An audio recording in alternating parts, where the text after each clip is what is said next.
হাইলাকান্দির উনামগাঁওয়ে রাধামাধবজিউ দালাল মন্দিরে ৮৮তম রাস উৎসবে উপচে পড়ছে ভিড়।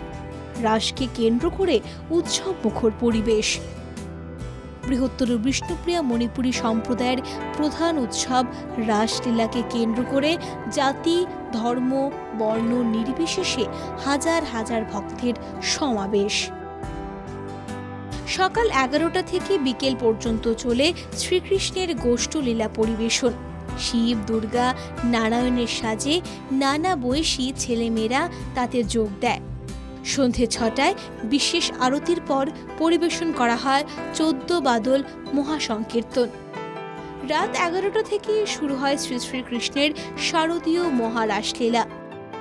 এতে বৃন্দাবনের গোপিনীদের সঙ্গে কৃষ্ণের মধুর লীলা গান ও নৃত্যে ফুটিয়ে তোলেন শিল্পীরা।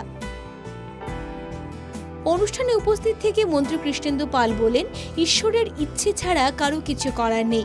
ভগবান চাইলেই সব সম্ভব হতে পারে।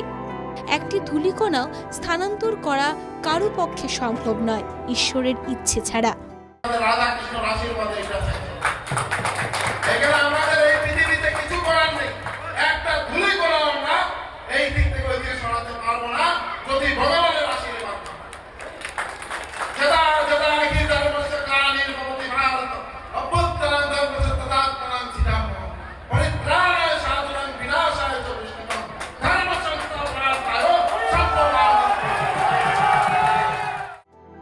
এই বিশাল কর্মযজ্ঞে সকলের অংশগ্রহণে সন্তোষ প্রকাশ করেছে আয়োজক কমিটি।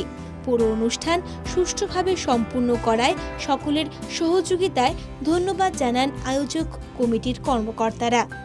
৮৮তম মহারাসলীলাত সর্বসাধারণ ভক্তবৃন্দর সবের সহযোগিতায় আমাদের উনাম গ্রামের মহারাসলীলা সুন্দর সুষ্ঠু মতে চলতেছে। সারা রাত চলবে, সকাল ৬টা পর্যন্ত চলবে।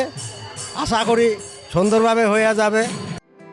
অনুষ্ঠানে অন্যান্যদের মধ্যে উপস্থিত ছিলেন অসম ওবিসি কাউন্সিলের চেয়ারম্যান অজয় কোয়ার, বিএমডিসি চেয়ারপারসন রীতা সিনহা, প্রাক্তন বিধায়ক কার্তিক সেনা সিনহা প্রমুখ। বৃহস্পতিবার ভোর ৫টায় অনুষ্ঠান শেষ হয়। শ্রীভূমি থেকে মিশ্র দত্তের রিপোর্ট, এনকেটিভি বাংলা।